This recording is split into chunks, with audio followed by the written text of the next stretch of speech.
No Enem, nós temos um que é bastante recorrente, que é a decantação. Temos inúmeras questões trabalhando na decantação. E aí nós temos outros que vai discutir sobre descontaminação, geralmente do meio ambiente.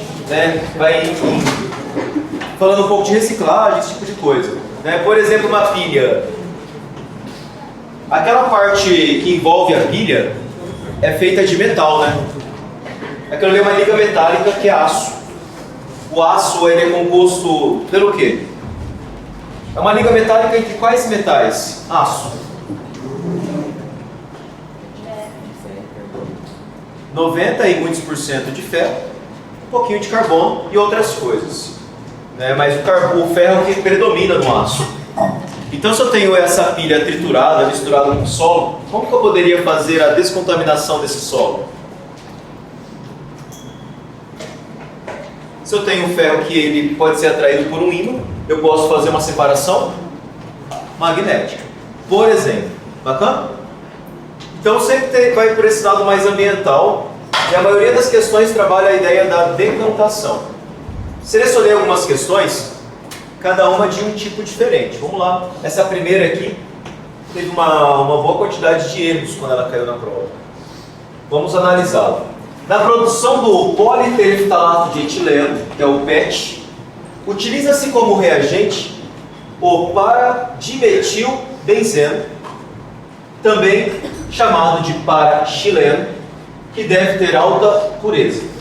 No entanto, o paraxileno, obtido do petróleo, possui contaminação dos seus isômeros, ortoxileno e metaxileno, cujas estruturas estão representadas na figura. No quadro estão listadas as temperaturas de fusão e ebulição desses três isômeros.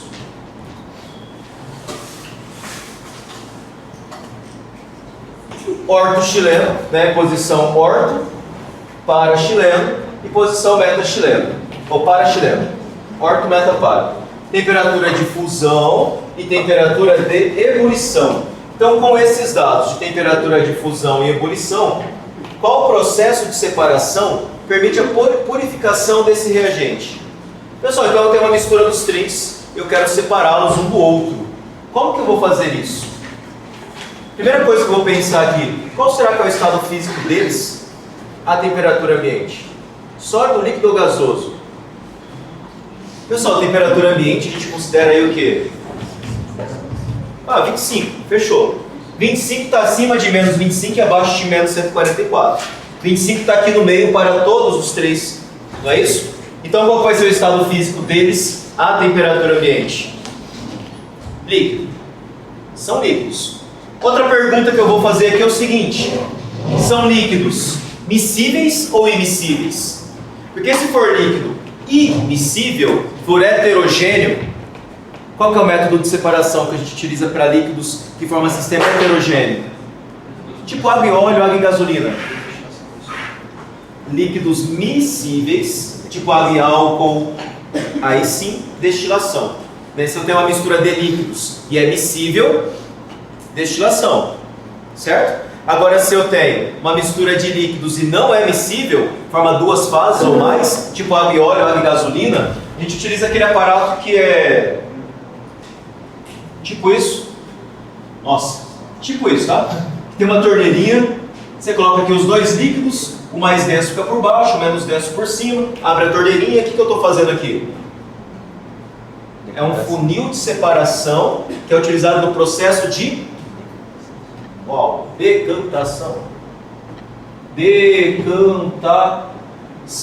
Aqui é uma decantação líquido-líquido, líquido mais denso, líquido menos denso. A gente também pode ter aquela outra decantação, que é para quando você tem sólidos. Você tem a água, o sólido sedimenta, aí você tira a água aqui por cima, decantação também, usada na estação de tratamento de água. Top? Então, quando a gente tem líquidos immiscíveis, a ideia é fazer uma decantação usando funil de separação ou funil de Brown. Bacana? Quando são líquidos miscíveis, tipo água e álcool, tipo mistura de hidrocarbonetos, como é o caso aqui, a ideia é que a gente faça o quê? Destilação fracionada. Então eu vou marcar qual alternativa aí, galerinha? Destilação fracionada, letra C. Será que essa é a técnica mais adequada aqui? 99% dos alunos marcaram isso. E adivinha o que aconteceu? Errou! Destilação simples, esquece. A destilação simples é quando o sistema é homogêneo, mas tem que ter grande diferença na temperatura de ebulição. Tipo água e sal dissolvido. Você aquece, a água evapora, o sal fica. Então você tem uma destilação simples. Cristalização simples é você cristalizar tudo que está na solução. Então se eu cristalizar tudo, eu vou fazer tudo isso virar sólido. Eu vou separar? Não. Eu resfrio isso daqui, tudo fica sólido. Vou separar? Não. Destilação fracionada, pessoal, mistura de hidrocarbonetos. Todos são solúveis um no outro. A ideia é que a gente marque isso. Mas eu não vou marcar isso por quê? Olha as temperaturas de ebulição. Muito próximo. 137,5 para 139,3. Para se poder separar isso daqui, por meio de uma destilação, é muito difícil. Eu vou aquecer, o vapor vai ter dos dois. Separar isso daqui perfeitamente por meio da destilação é muito complicado. Quando eu aqueço, o vapor que vai ser gerado vai ter essas duas substâncias lá. Para poder separar isso aqui, eu teria que ter uma coluna de fracionamento gigantesca para poder fazer a separação. Então não é um método muito legal. Extração líquido-líquido. Pessoal, extração líquido-líquido é por solubilização. Extração é por solubilidade. Então eu vou ter dois líquidos, tipo água e gasolina. Vamos colocar a gasolina combustível. A gasolina combustível aqui no Brasil, ela não é gasolina pura, né? O que tem dentro dela? Álcool. Eu consigo fazer a extração do álcool na gasolina colocando água.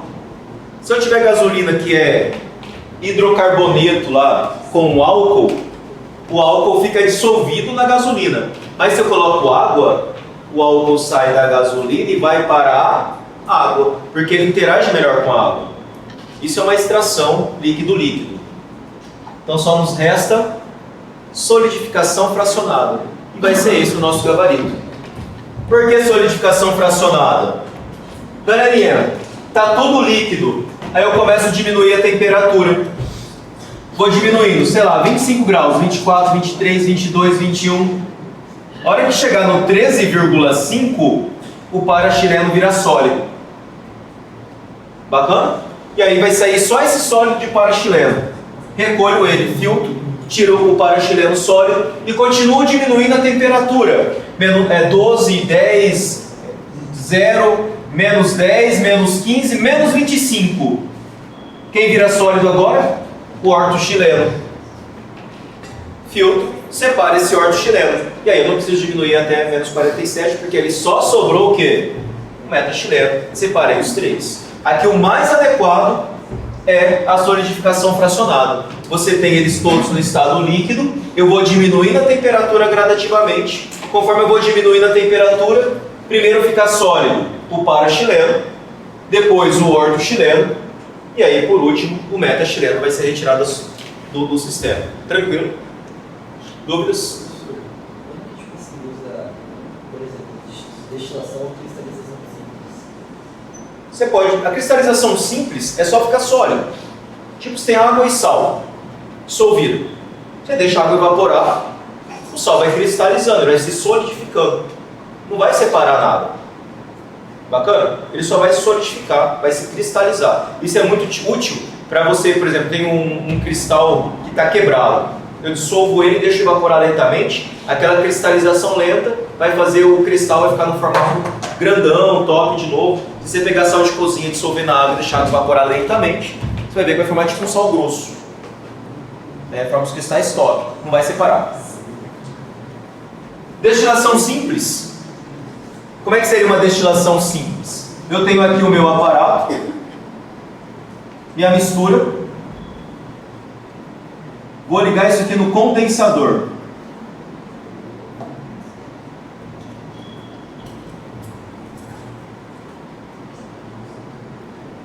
Isso aqui é o condensador. Entra água por baixo, sai água por baixo, o vapor passa aqui no meio. Então essa água que fica passando em volta desse caninho faz o vapor virar líquido e o líquido é recolhido aqui. Então isso aqui funciona muito bem quando a gente tem aqui substâncias, tem destilação sempre mistura homogênea, sempre solução. Estou aquecendo, eu tenho água e sal. O sal ele não vai evaporar, ele fica líquido a 800 graus, imagina vapor, não tem vapor de sal, né? Então eu vou aquecer, quem vai evaporar é a água, o sal vai ficar aqui. Então se você tem grande diferença na temperatura de ebulição, destilação simples. Bacana? Tipo um sólido dissolvido em um líquido, normalmente, né? Aí eu vou ter a simples. Agora eu tenho água e etanol, temperatura de ebulição é mais próxima, ambos são líquidos.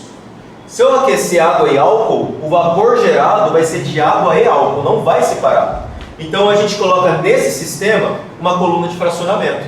É idêntico, só que aqui a gente coloca uma coluna de fracionamento. Tenho aqui uma coluna de fracionamento. Quanto mais alta ela for, melhor vai ser a separação. Depois eu coloco o meu condensador. Entrada de água, saída de água, aqui vai sair o meu líquido. Então agora aqui coloco água e sal, água e etanol, por exemplo. Começo a aquecer. O vapor gerado tem água e tem etanol. Só que essa barreira, essa coluna, ela tem um monte de barreira. Essa barreira vai fazer com o vapor do mais volátil vai passar, mas aquele que é menos volátil bate na barreira e volta. Então quanto maior for isso daqui, melhor vai ser a separação do vapor. Começa a aquecer água e álcool. A água vai bater nessas barreirinhas, vai voltar a ser líquido, volta para dentro do recipiente. O etanol, que é mais volátil, vence as barreiras, vai ser condensado e ele chega aqui no final. Então, a gente tem destilação fracionada para mistura de líquidos miscíveis. O problema é que aqui a diferença no ponto de ebulição é muito próximo. Não tem quase diferença. Então, dificilmente eu vou ter uma coluna de fracionamento que vai conseguir separar esses vapores. Show?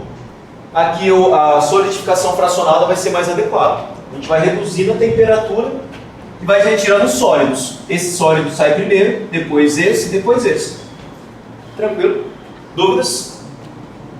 Então analisem com cuidado, não vão marcando de qualquer jeito. Eu conheço um monte de professor de química, inclusive, que errou essa. Daí você coloca lá, líquidos miscíveis. Tu já vai onde? Destilação fracionada sem pensar nem meia vez, né? Quem fez isso aqui, depois teve uma dorzinha de cabeça. Dúvidas? Mas dá para saber que eles são miscíveis porque eles são... Pela estrutura. Aqui você abordou também as propriedades dos compostos orgânicos, né? Tudo apolar. Tudo carbono e hidrogênio é apolar. Então apolar. Esses são todos apolares. Eles são miscíveis um no outro. Fechou? Dúvidas, galera?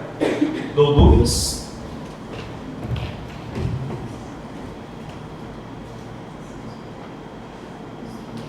Questão 5. Sobre esse tema na prova do Enem, eu nem sei quantas questões são, mas são muitas. Tratamento de água. E a resposta em quase todas elas é muito engraçada, é bem padrão, né? Qual que é a resposta em quase todas elas? Decantação, não é isso? Tem questões que é assim, em que processo do tratamento de água você tira a maior parte dos sólidos? Decantação. Em que processo de tratamento de água, a água tem que ficar parada por um período para acontecer a separação, né, dos sólidos? Decantação. E assim segue várias e várias vezes. A figura representa a sequência de etapas de uma estação de tratamento de água. Pessoal, grelha é uma grelha mesmo, tá? Por quê? A água passa, tem uma separação grosseira de sólidos. Vai ficar pedaço de madeira, coisas grandes. Bacana? Oxidação pode ser com produtos químicos ou posso borbulhar oxigênio, por exemplo. Muito utilizado permanganato de potássio. Coagulação e floculação. Aqui a gente tem uma coisa importante. Que substância é mais comum para fazer o processo de coagulação e floculação? A substância mais comum é de alumínio. Normalmente a gente coloca sulfato de alumínio. Al2SO4 3. Para que serve isso? Nós temos lá o tanque de água. Tipo o que acontece agora no final do ano. Vocês vão viajar, né? Janeirão lá tudo fora. Europa, esse tipo de coisa, né? Fica aí 40 dias. Quando volta, o piscineiro esqueceu até que vocês existiam, deixou lá a piscina abandonada, fica toda verde. Aquelas partículas sólidas que tá ali, elas sedimentam sozinha? Vão pro fundo sozinha? Geralmente não. Mas aí vem o cara lá, o piscineiro, joga um pozinho, espera um pouquinho e todas aquelas partículas vão para o fundo. O que nós temos ali é um sistema coloidal. Essas partículas têm cargas iguais. Isso quer dizer o seguinte: quando elas se aproximam, tem repulsão. Então elas ficam numa movimentação constante. Então elas vão se aproximando, se movimentam. E isso faz com que elas não se juntem todas e vão para o fundo.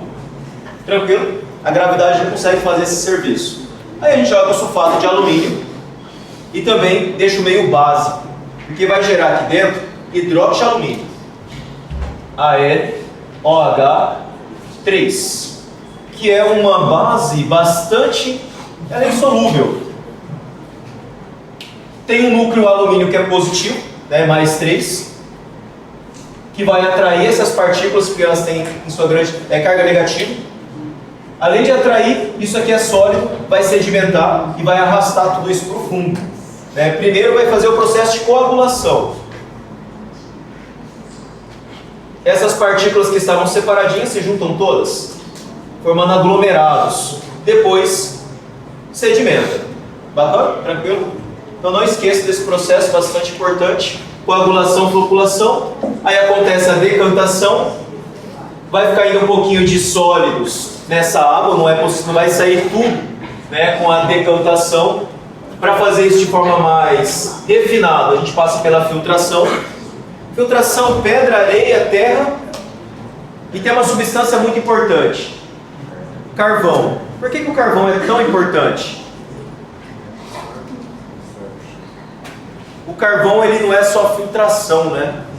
Ele tem a capacidade de adsorver substâncias orgânicas, polares ou apolares? Apolares. Porque o carvão é só carvão, é só carbono. É só carbono o carvão. Então ele é apolar. Então ele acaba interagindo com as moléculas orgânicas mais apolares, com as cadeias carbônicas, e adsorve essa substância. O que é adsorver? A substância fica colada ali na superfície do carvão, eliminando da água substâncias que causam mau cheiro e que causam coloração. Então aquela água que estava escura, agora ela fica transparente, límpida, e também sem a substância que causa um odor desagradável. Então é extremamente importante o carvão. Armazenamento. Pessoal, desinfecção é feito com o quê? O que é o agente assassino no tratamento de água? Cloro. Depois armazenamento, distribuição. Qual etapa desse processo tem a densidade das partículas como fator determinante? Pessoal, densidade das partículas como fator determinante. Você espera que a gravidade vai fazer o trabalho, né? As partículas sólidas vão para o fundo, e vão para o fundo por quê? Porque elas são mais densas. Então a densidade é o fator predominante no processo de decantação. E por isso nosso gabarito vai ser letrinha C. Ok?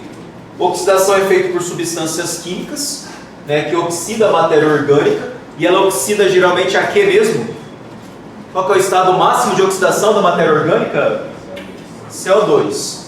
Floculação é gerar os flocos, ainda não está indo para a parte de baixo do tanque, Decantação, agora sim, o sólido está descendo, indo para a parte de baixo do tanque.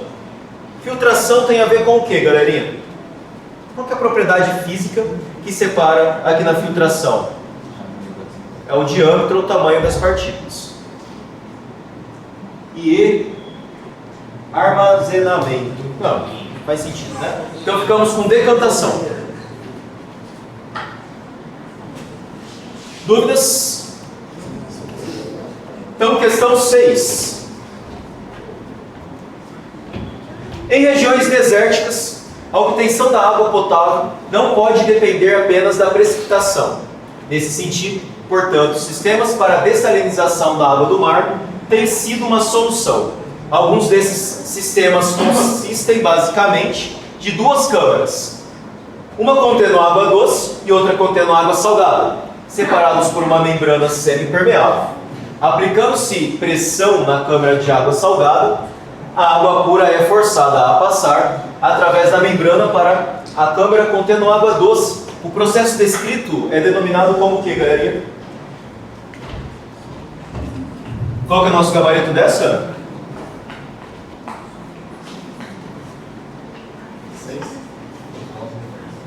6. Será? Pessoal, tem o tanque. Nós temos aqui o que chamamos de MSP, membrana semipermeável, certo? Coloquei de um lado, tem água doce, água do outro lado, água do mar, água salgada. Tranquilo? Quando a gente fala em osmose, a água passa de onde para onde naturalmente, de forma espontânea? Pessoal, a osmose é passagem de solvente, né? Somente de água. E essa água passa de onde para onde? De forma espontânea. Do meio menos concentrado, chamado meio hipotônico, para o meio mais concentrado, chamado hipertônico. Então, naturalmente, a água passa daqui para cá, pela membrana semipermeável, até que as concentrações se igualem. Não é isso? Vai passando água, essa água salgada vai diminuindo a sua concentração. Quando igualar a concentração, fica isotônico. E aí para essa passagem de água. Fechou? Mas não é isso que eu quero. Eu quero dessalinizar a água do mar. Então, para isso, vou colocar aqui um sistema mecânico e vou fazer uma pressão sobre essa água salgada. Pessoal, a pressão mecânica tem que ser maior que a pressão osmótica. Tem questões do Enem que abordam exatamente essa ideia. A pressão mecânica que eu estou fazendo sobre a água tem que ser maior que a vontade dessa água passar para cá, né? Que é a pressão osmótica. Então tem que ser maior que a pressão osmótica, porque assim eu vou forçar a água que está aqui passar no sentido contrário. E por isso a gente tem aqui uma osmose reversa. De boa? Tranquilo? Se é osmose reversa, temos letrinha E como gabarito. Turminha, tem um outro sistema de dessalinização que tem aparecido nas provas, já apareceu na prova da FUVEST, por exemplo, e também já apareceu algo semelhante no Enem, que é um sistema de pirâmide.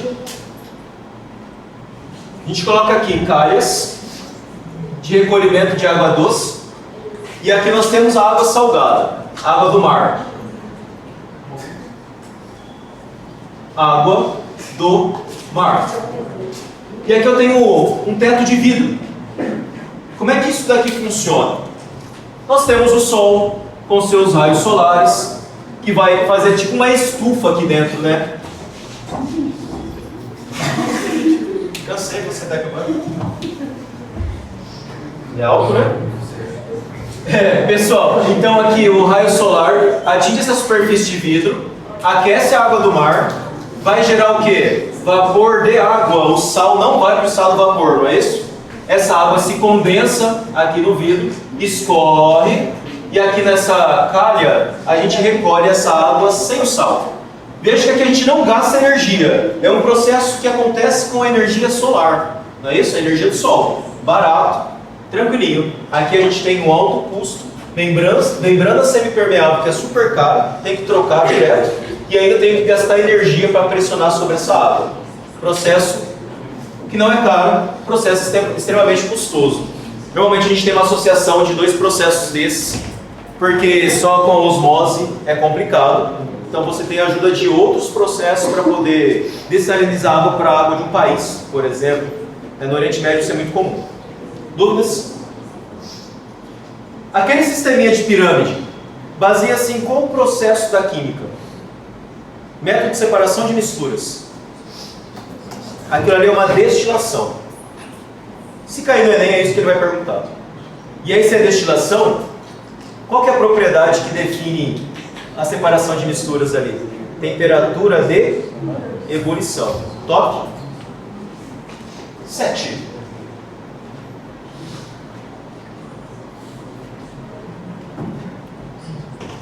A obtenção de óleos vegetais, de maneira geral, passa pelas etapas descritas no quadro. Seleção dos grãos, descascamento, trituração, cozimento, prensagem, extração e destilação. Qual das etapas é realizada em função apenas da polaridade da substância? Pessoal, se eu estou falando polaridade, a gente está falando do quê? Solubilidade. Então, qual dessas etapas tem a ver com solubilidade ou polaridade das moléculas? A destilação, temperatura de fusão, de ebulição. Você aquece, o mais volátil vai e o outro fica. Extração. A extração é o que depende da solubilidade. Eu quero extrair óleos. Óleo geralmente é apolar, então eu vou pegar um solvente apolar e colocar em contato com os meus grãos. Hexano. Hexano, 1, 2, 3, 4, 5, 6. Só carbono e hidrogênio apolar. Então quando eu coloco meus grãos em contato com o hexano, que é apolar também, esse solvente apolar dissolve lá os óleos que está dentro dos grãos. E aí eu filtro, vou ter esse hexano com os meus óleos, evaporo o hexano, sobra ali o meu óleo vegetal ali, top, bacana? De boa? É igual fazer o chazinho, que também já caiu no Enem, né? Quando você coloca lá o sachêzinho dentro da água morna, como é que ele faz para tirar substâncias de dentro da planta? É um processo de extração, de solubilização. Bacana? Não, nesse caso é extração. Aquele que põe tipo da sauna lá. Extração a vapor. Extração por arraste a vapor. Também já caiu no Enem algumas vezes. Porque o vapor de água passa, solubiliza e arrasta. Certo? E aí fica no ambiente. Isso é feito para substâncias que não podem ter temperatura muito alta. O chazinho lá, por exemplo, você aquece a água, coloca, bacana. Mas tem substâncias que é sensível à temperatura. Se você colocar na água, ela degrada. Você deixa um vapor, temperatura amena, passando sobre essa superfície desse material e assim vai extraindo as substâncias e não degradando elas. Então aqui temos extração. Letra D.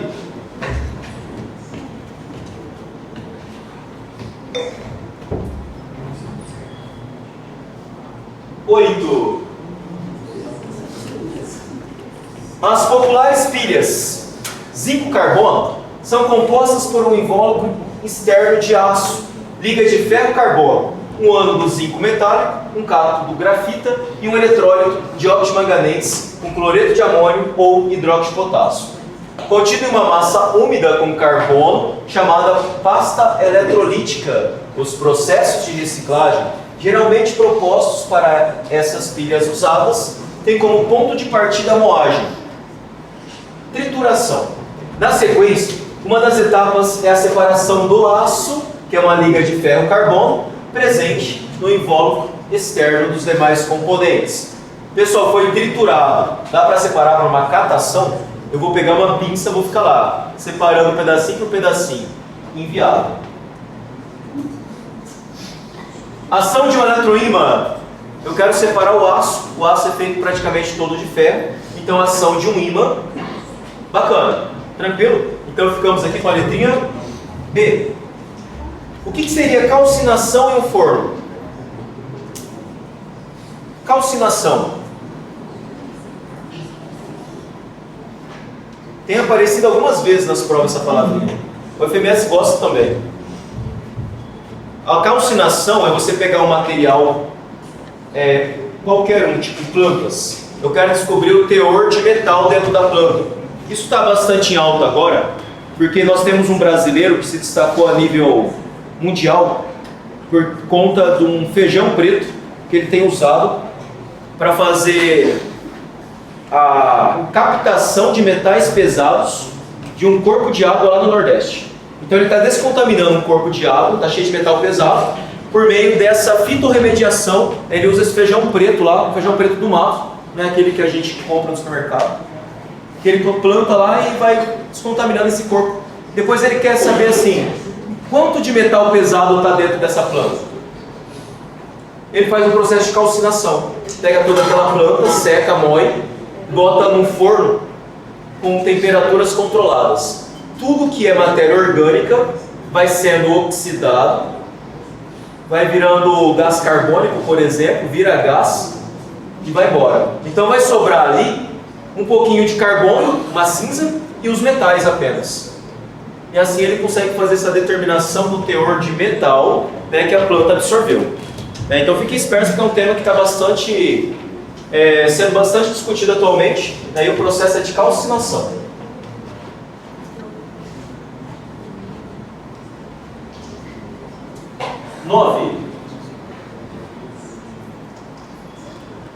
Para preparar o vinho de laranja, caldo de açúcar é misturado com suco de laranja e a mistura é passada em panos para a retenção das impurezas.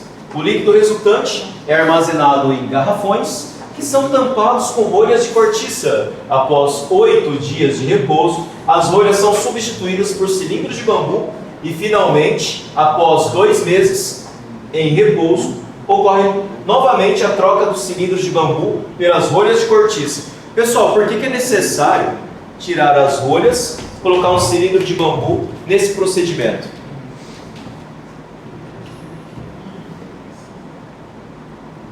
Eu quero fazer um vinho de laranja. A laranja, ela tem açúcares. Na fabricação do vinho, esse açúcar tem que se transformar em etanol. Processo de fermentação. Só que se eu tenho lá o meu açúcar, a minha glicose, passa por fermentação,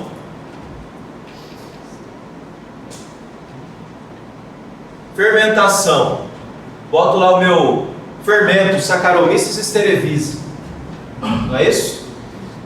Vai gerar etanol, que é o álcool da bebida alcoólica, mas gera só álcool. Qual outro componente gerado aqui junto com o etanol? No caso do bolo ou do pão, o açúcar passa por fermentação, gera etanol sim, e faz o bolo crescer, porque além do etanol gera o quê? CO2, gás carbônico. Então se eu deixar somente a rolha, esse gás carbônico vai fazer uma pressão ali gigantesca, podendo até estourar o garrafão, ou vai parar uma hora ali, a pressão ficar muito alta, isso não deixa de gerar mais gases, então para, não tem mais fermentação. Então você deixa fermentar lá com o bambu, depois você tira esse bambu e tampa de novo com a rolha, que é para manter o gás ali dentro. Tranquilo?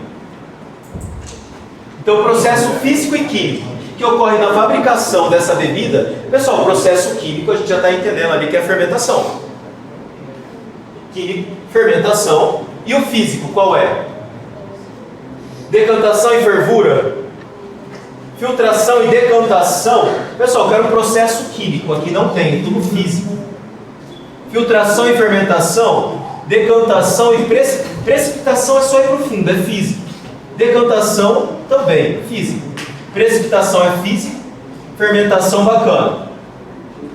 E aí, vamos ficar com filtração, fermentação, precipitação, fermentação. O que nós temos aqui de interessante? C ou E? C?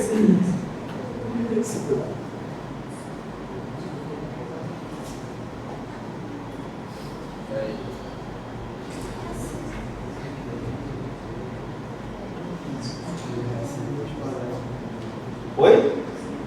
Não? C? E? C. E? Por quê? Ah, você está chutando só para ir contra os outros? Entendi. Pessoal, acontece a fermentação, que é o meu processo químico. E a filtração do quê? Depois que isso tudo acontece, a gente vai tirar o quê? O líquido vai ser separado daquela borra que fica, aquelas coisas. Né? Primeiro, poderia ser uma decantação, mas precipitação, né? Só precipitou, vai ficar ali, não vai ser uma separação de misturas. A precipitação é só um processo físico de ir para o fundo. Aqui a gente tem a filtração como gabarito. Dúvidas? Dúvidas? Se eu fizer só a precipitação, vai ficar igual aquelas cervejas caseiras, né, que o cara vai tomar, sempre vai vir um pouquinho de sólido junto. Tem umas que vem até uns grãozinhos, mas nesse caso é proposital. Nesse caso é proposital. Não é muito saboroso, né? Mas vem.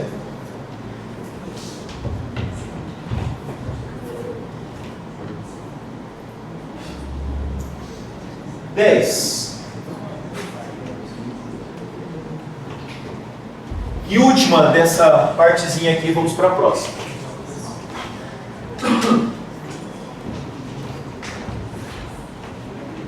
Pessoal, questão 10. O urânio é empregado como fonte de energia em reatores nucleares. Para tanto, o seu mineral deve ser refinado, convertido a hexafluoreto de urânio e posteriormente enriquecido para aumentar de 0,7 a 3% a abundância de um isótopo específico, o urânio 235. O urânio que é encontrado na natureza em maior abundância é o urânio 238. O isótopo físsil, o que sofre fissão nuclear, é o 235. Então, enriquecer o urânio é transformar o urânio 238 em urânio 235. E como é que eu faria isso? O que eu tenho que fazer com o núcleo desse átomo?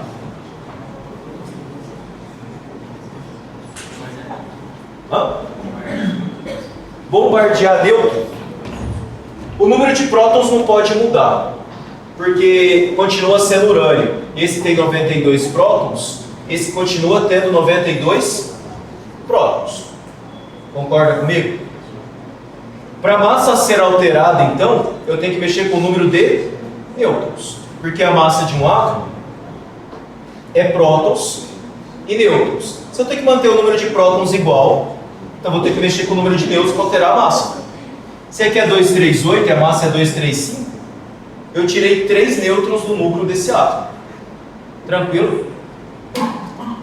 A massa caiu 3 unidades. Se a massa caiu 3 unidades, caiu 3 unidades porque esse átomo vai perder 3 nêutrons. Se ele diminui a quantidade de nêutrons, o que acontece com a repulsão entre os prótons dentro do núcleo desse elemento? Aumenta ou diminui? Agora eu tenho menos nêutrons estabilizando esse núcleo.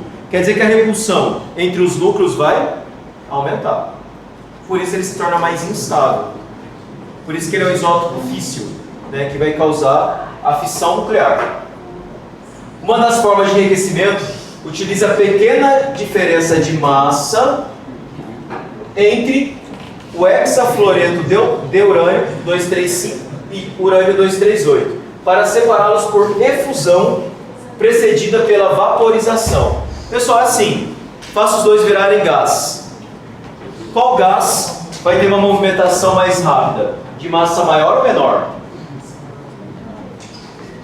Se eu liberar aqui o gás de urânio 238 e o gás de urânio 235, qual vai chegar primeiro lá no Pedrão? O 235 ou o 238? O mais leve. O mais leve percorre velocidades maiores do espaço. Não é isso? Então, se eu colocar isso num cano bastante grande, com bastante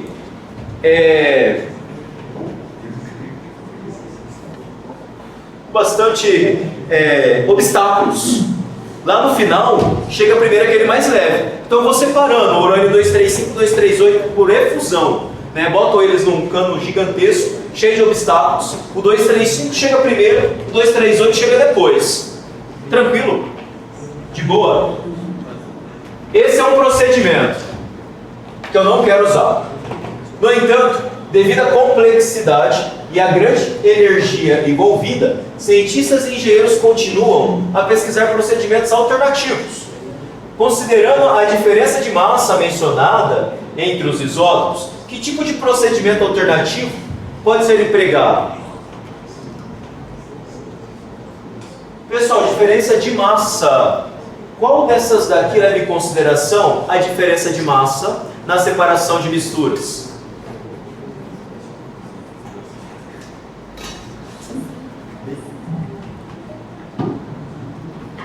Peneiração leva o que em consideração? Boto numa peneira, chacoalha, partículas grandes ficam, pequenas passam. Então é o tamanho da partícula, não é a massa. Não importa se é leve ou se é pesado, o que passa é o menor, o que fica é o maior. Então não é a diferença de massa que importa na peneiração. Extração por solvente é a solubilidade. Um é solúvel, o outro não é solúvel.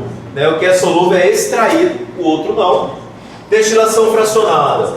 Dois líquidos com grande diferença ou pequena diferença de temperatura de ebulição. A fracionada é com pequena diferença na temperatura de ebulição. Não é isso? Aqui eu tenho urânio e urânio. Se eu fazer eles virarem líquidos, a temperatura de ebulição é idêntica. Não vai separar por destilação. Separação magnética. Nenhum tem propriedade magnética. Então só nos resta centrifugação. A centrifugação separa por diferença de massa. Se você rotacionar isso com bastante velocidade, o que é mais pesado, o que tem massa maior, vai para o fundo, o que tem massa menor vai ficando na superfície. Ok? Então ficamos com a letrinha B. Dúvidas? No dúvidas?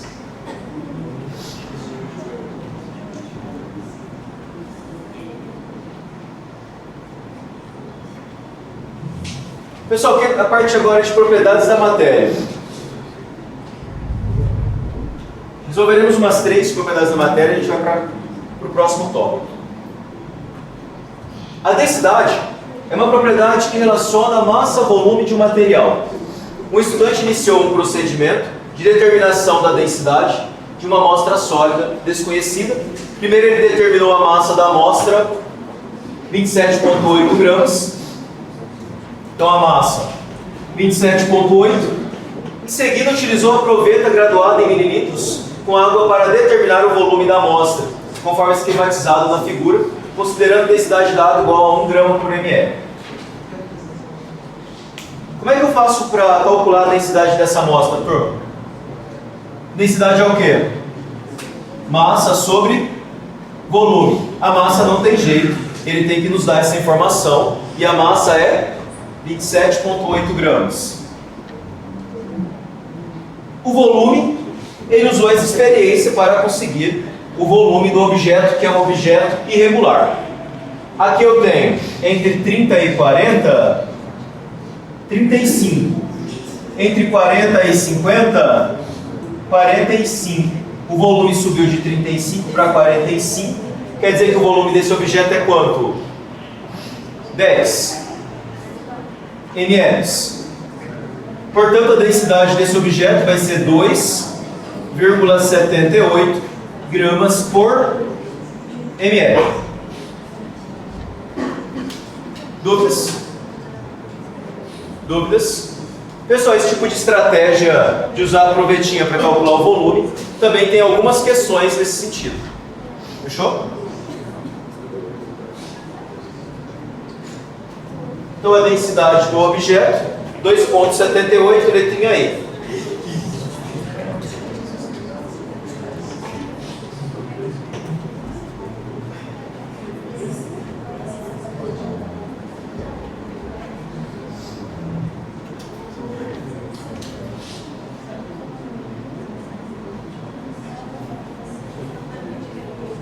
Pessoal, a questão 12 vai usar a densidade, mas também tem um pouquinho a ver com propriedades coligativas. Usando um densímetro, cuja menor divisão da escala é a diferença entre duas marcações consecutivas, de 5 vezes 10 a menos 2 gramas por centímetros cúbicos. Um estudante realizou um teste de densidade. Colocou esse instrumento na água pura e observou que ele atingiu o repouso na posição mostrada. Então aqui a gente tem água pura, temos o densímetro. Na água pura fica submerso 2 quadradinhos, não é isso? Um quadradinho cinza e um branco. Se eu adicionar sal a essa água, a densidade da água aumenta ou diminui? A densidade da água aumenta, e se a densidade da água aumenta, o que acontece com esse densímetro? Ele flutua ou ele afunda mais? Flutua. Então, quanto mais denso a água fica, mais vai flutuar esse densímetro. Bacana? E turminha, é proporcional à quantidade de sal. Se eu colocar 10 gramas, aumenta um tanto na densidade. Se eu colocar 20 gramas, aumenta o dobro essa densidade. O aumento é sempre proporcional à massa e é proporcional de forma linear. Certo? Tranquilo. Em 2 outros recipientes, A e B, com 2 litros de água pura, adicionou 100 gramas e 200 gramas de NaCl. Então veja que no recipiente A, eu tenho o recipiente A com 100 gramas de sal e no recipiente B, 200 gramas de sal. Tem que estar coerente o que eu vou observar com essas quantidades. Bacana? Se não estiver coerente, não vai rolar. Então considere que esses íons ocupam espaços intermoleculares na solução. Nesses recipientes, a posição de equilíbrio do densímetro está representada em...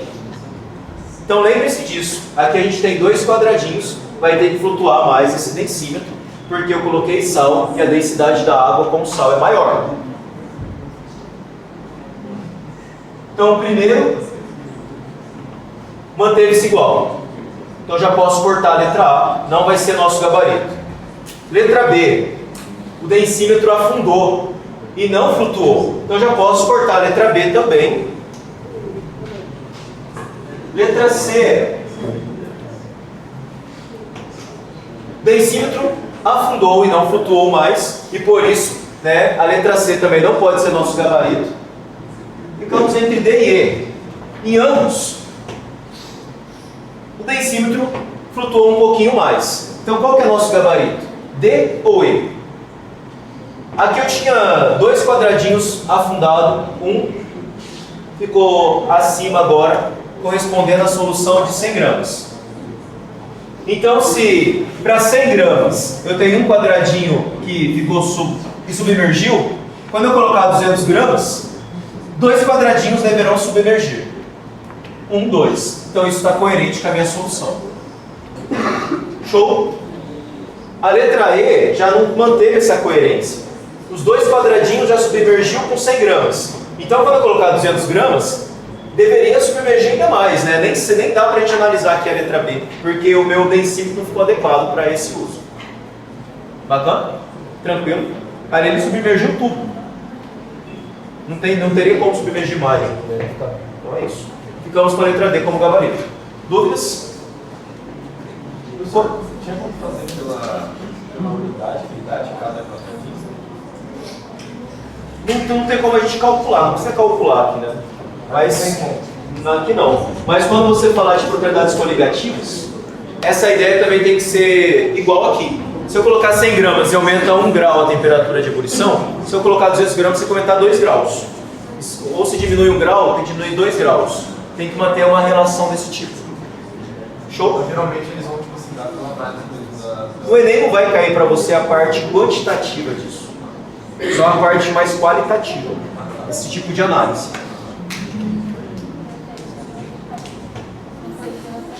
Nem no Enem, eu não lembro de uma vez que isso caiu de forma quantitativa.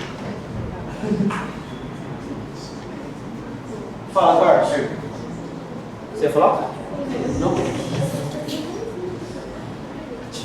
Criaturas, vamos planejar para o final?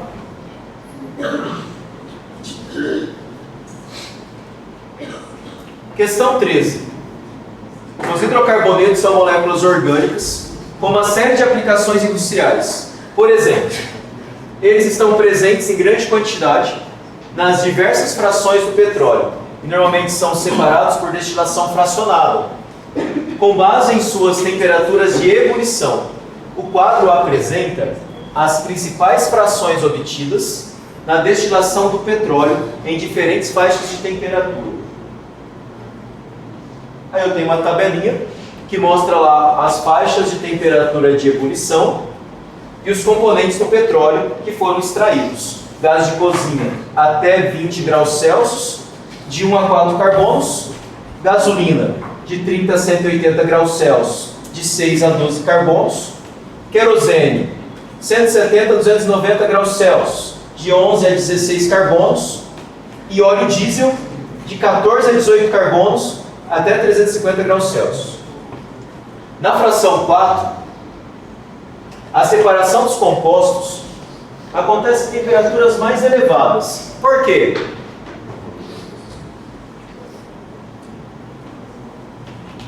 Na primeira, eu tenho de 1 a 4 carbonos. 1, 2, 3, 4. Aqui de 6 a 12. 1, 2, 3, 4, 5, 6, 7, 8, 9, 10, 11, 12. De 11 a 16. 1, 2, 3, 4, 5, 6, 7, 8, 9, 10, 11, 12, 13, 14, 15, 16. E aqui eu tenho 18. 1, 2, 3, 4, 5, 6, 7, 8, 9, 10, 11, 12, 13, 14, 15, 16, 17, 18. E aí, galerinha, qual que é a diferença entre eles que faz com que a temperatura de ebulição aumente? É a densidade? É o número de ramificações? A solubilidade do petróleo é maior? Forças intermoleculares são mais intensas? Ou a cadeia carbônica é mais difícil de ser quebrada? Primeiro que eu estou falando de temperatura de ebulição. Então a temperatura de ebulição é um processo físico. E se o processo é físico, a gente não quebra cadeia carbônica, né? Só vai mudar de estado físico. A cadeia carbônica fica intacta, só passa para o estado gasoso. Então entre A, B, C e D, o que seria o melhor a ser marcado ali? Por que a D? Aqui são moléculas apolares. Então uma molécula com a outra faz que tipo de interação intermolecular aqui? Entre duas moléculas apolares.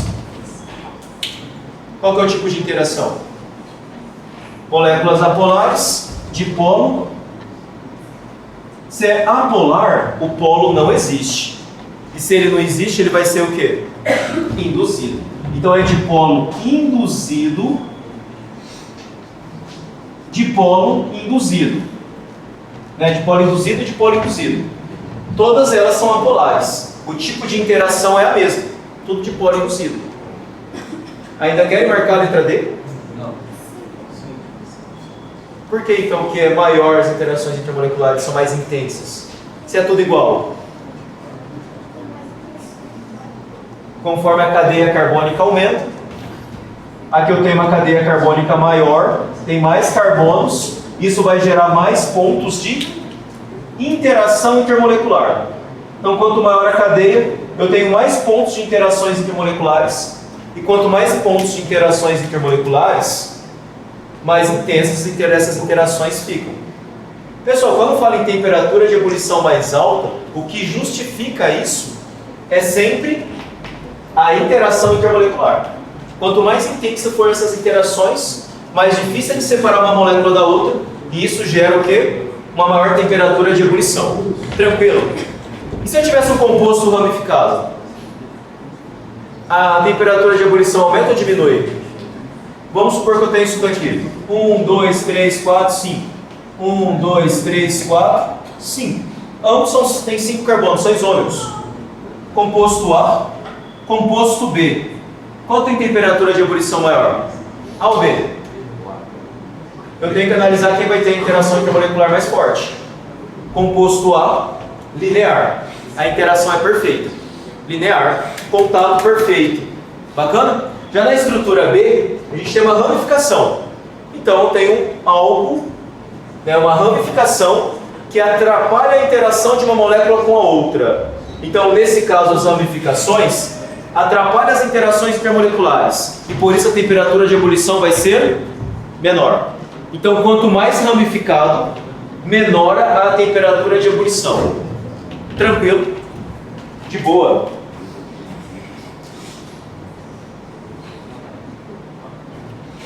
Então sim, né? Ficamos aqui com a letrinha D de dado.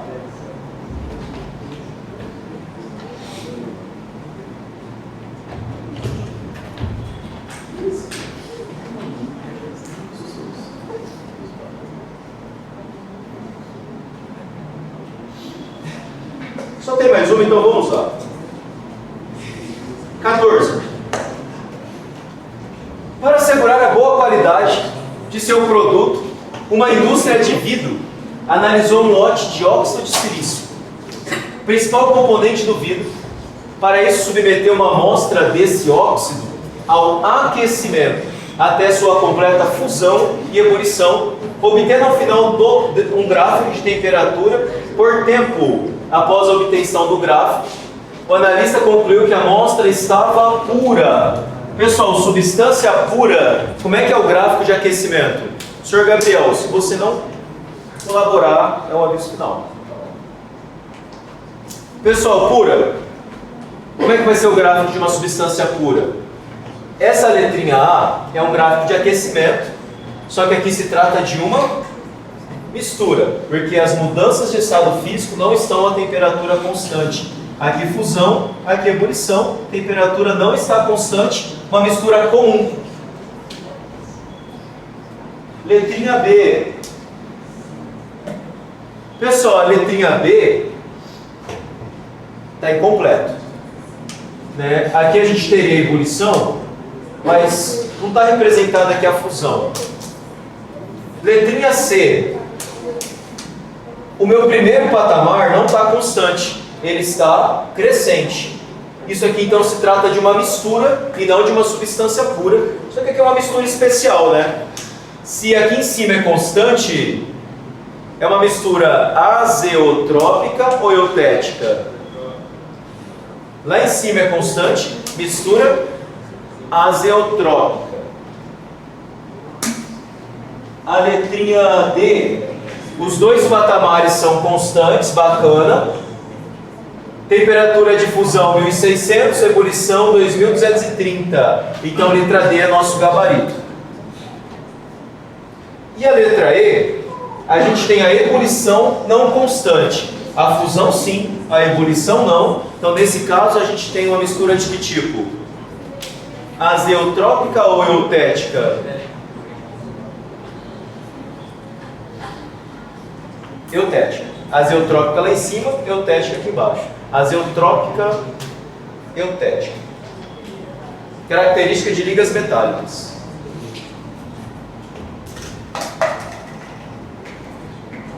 E para finalizar esse primeiro bloquinho, temos cálculos estequiométricos.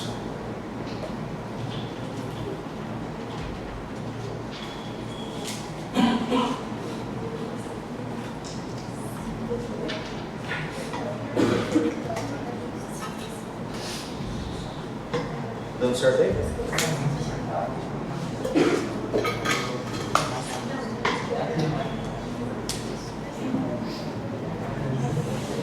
Pessoal, questão 15. Se tem um conteúdo que a gente sabe que vai estar na prova, né? Com certeza, pelo menos uma. Cálculo estequiométrico. Se não tiver, vai ser uma surpresa muito grande, né? Mas todos os anos, pelo menos uma, cálculo estequiométrico. Não importa a versão de prova do Enem. O titânio é encontrado na natureza em minerais, nos quais o rutilo, que é o dióxido de titânio, está presente na principal mina do Brasil, localizada no Rio Grande do Norte. Para obtenção do titânio metálico, dióxido de titânio é submetido a duas operações industriais. A primeira consiste na cloração, produzindo tetracloreto de titânio.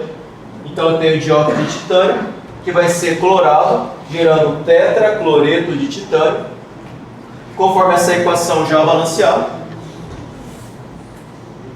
E aí nós temos uma segunda etapa, onde o tetracloreto de titânio ele é reduzido utilizando o magnésio para formar o titânio metálico. Tranquilo?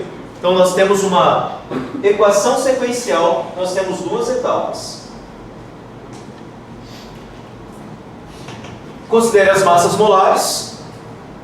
Qual a massa de gás cloro necessária para produzir 480 kg de titânio metálico? Então a pergunta é: qual a massa de gás cloro necessária para produzir 480 kg de titânio metálico?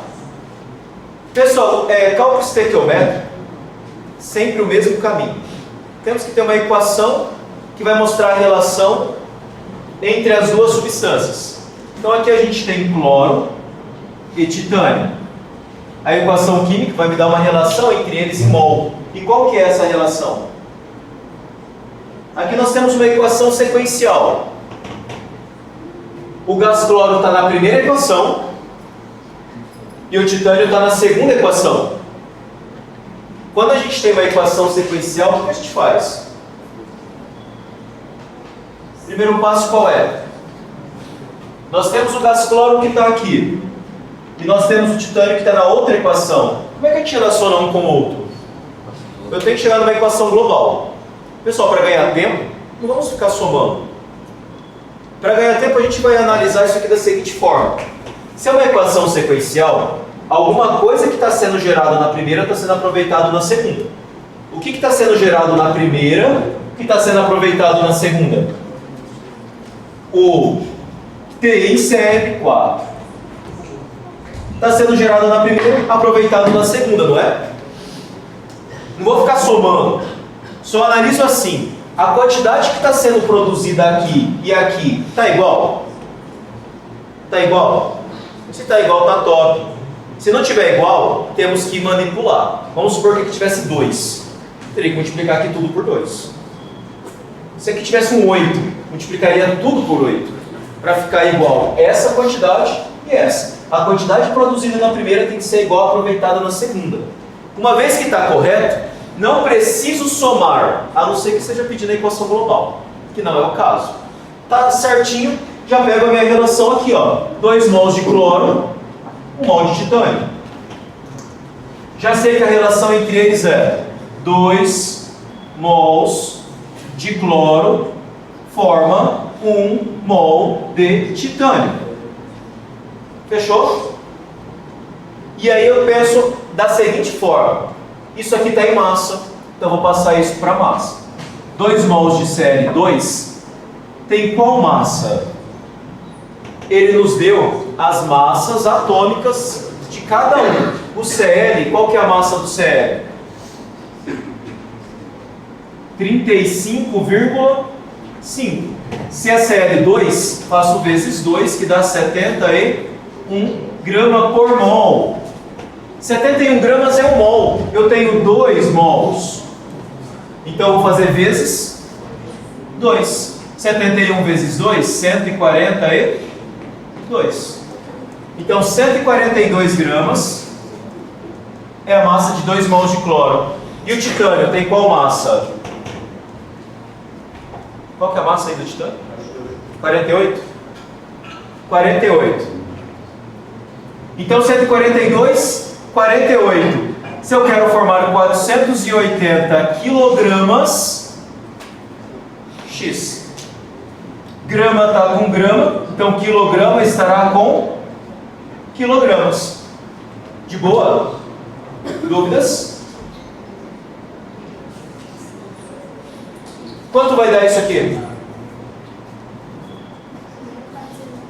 Você aumentou um zero, ou seja, multipliquei por 10. Multiplico por 10 e 142 vezes 10, 1.420 quilogramas. Letrinha E. De boa? Dúvidas? Dúvidas, turma? Então, cálculo estequiométrico, a gente vai buscar sempre essa mesma ideia. Eu quero uma equação balanceada para tirar a proporção entre as substâncias envolvidas. Aí eu analiso, se eu quero massa, passo para massa, relação massa-massa, coloco os dados da pergunta e eu vou ter minha resposta. Show? Dúvidas? Então ficamos aqui com letrinha E.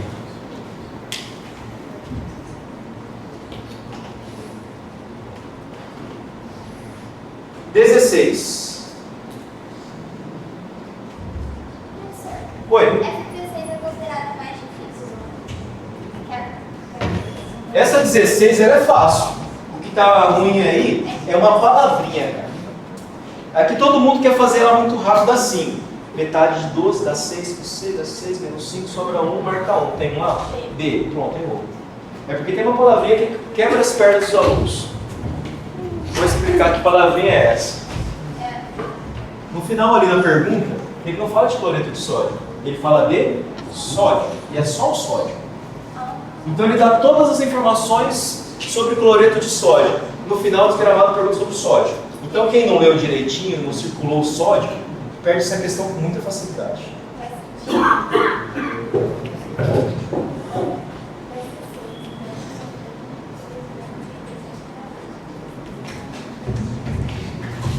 Tem que passar para sódio no final, entendeu?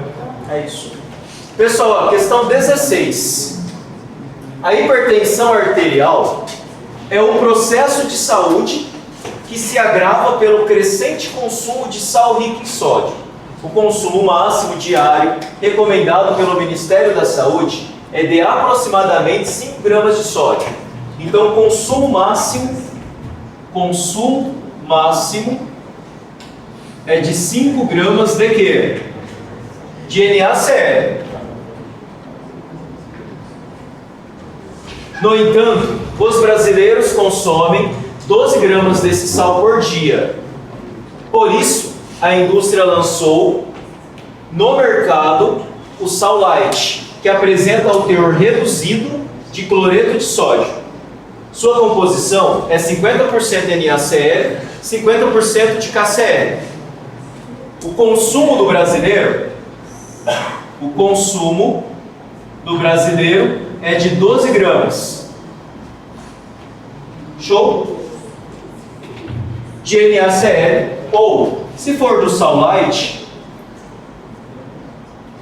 pessoal, pensando em sal light, 50% é NaCl, 50% é KCl. Então, pegando 12 gramas, ele vai ter 6 gramas e 6 gramas. 6 gramas de NaCl e 6 gramas de KCl. Top? Pesquisa de orçamentos familiares, análise do consumo alimentar pessoal do Brasil. Ainda que os brasileiros consumam sal light, qual que é a massa de sódio? Só do sódio ingerido em excesso será mais próxima de. Então eu quero é somente a massa do sódio, não é do cloreto de sódio. Então é assim: NaCl. Eu tenho Na e tenho Cl. O Na tem massa 23 e o Cl 35,5.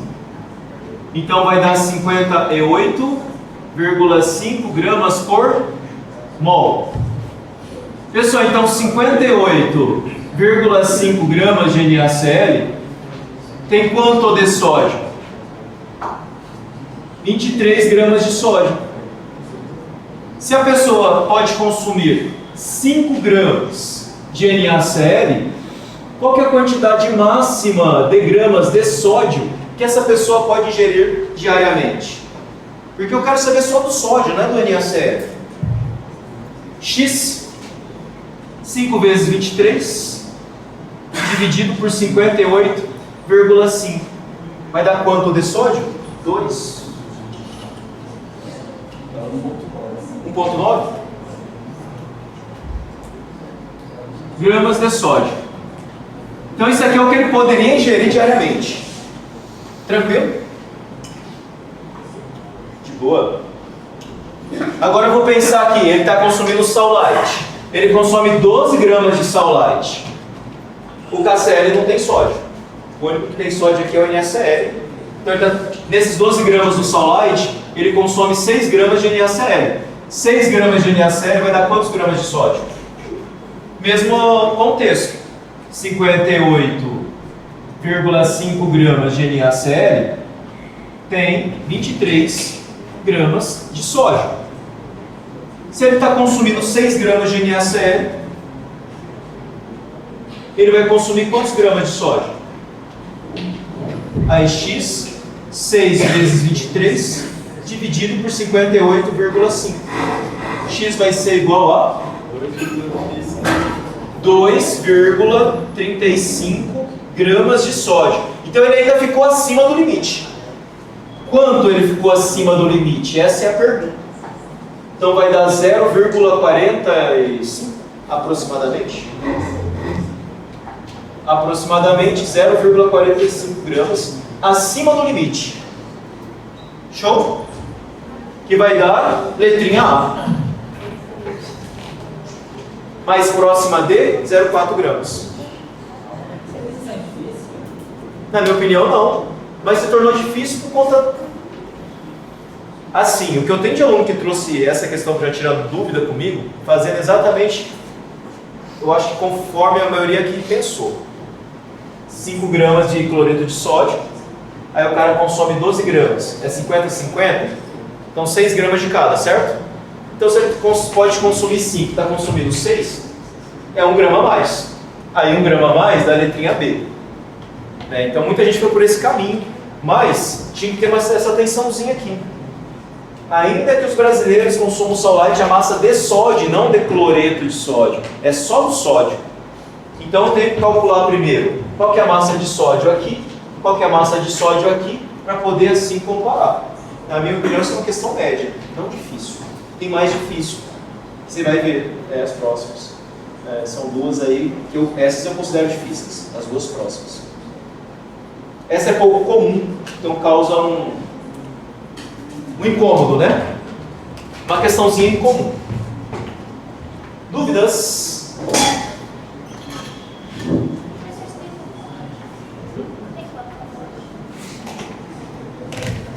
Oi? Sim. Hoje eu trouxe minha casinha ali. Eu coloquei ali certinho aqui, Full day, full night.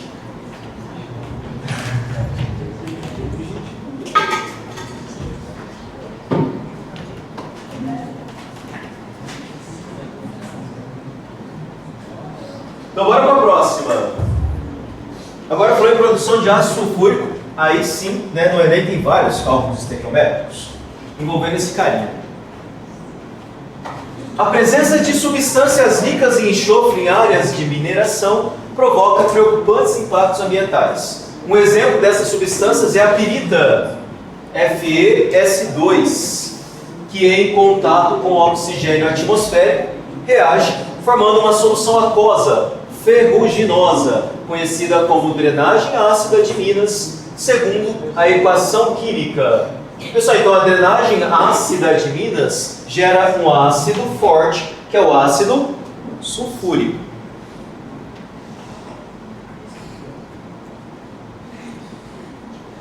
Em situações críticas, nas quais a concentração do ácido sulfúrico é 9,8 gramas por litro, o pH alcança valores menores que 1. Uma forma de reduzir o impacto da drenagem ácida de Minas é tratá-la com carbonato de cálcio calcário. Considere que uma amostra comercial de calcário, olha só, já começa uma coisa a ficar interessante, com pureza de 50%, foi disponibilizada para o tratamento. Qual que é a massa de calcário? Então a pergunta é a massa de calcário e não de carbonato de cálcio, né? Qual é a massa de calcário e não a carbonato de cálcio, necessária para neutralizar 1 litro de drenagem ácida de Minas em seu estado crítico, sabendo que as massas molares são respectivamente. Pessoal, o cálculo estequiométrico, o primeiro passo é determinar a proporção entre as substâncias. Ácido sulfúrico e carbonato de cálcio, essa aqui. Vai ter uma reaçãozinha que não foi dada na questão, Então já temos que começar a pensar por aí.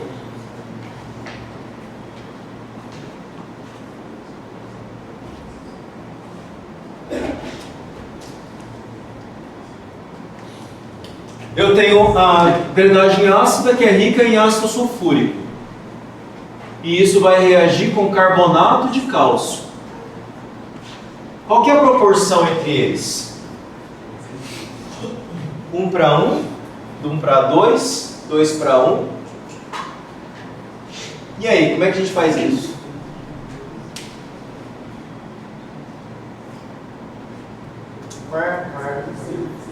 Pessoal, isso aqui não é carbonato? Carbonato em meio ácido sempre libera o quê? Qual que é o gás liberado quando tem carbonato em meio ácido? Gás carbônico. Porque forma ácido carbônico. Esse Hzinho, eles trocam, né? O Hzinho vem para cá e o cálcio vem para cá. Tem uma troca aí, não é isso? Então aqui vai formar o seguinte.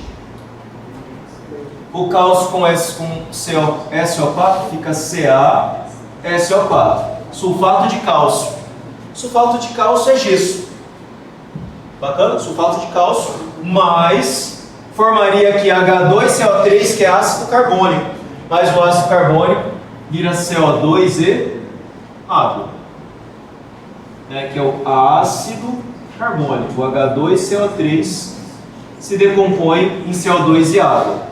O gás carbônico vai embora. É isso. Balanceando essa equação, como é que fica?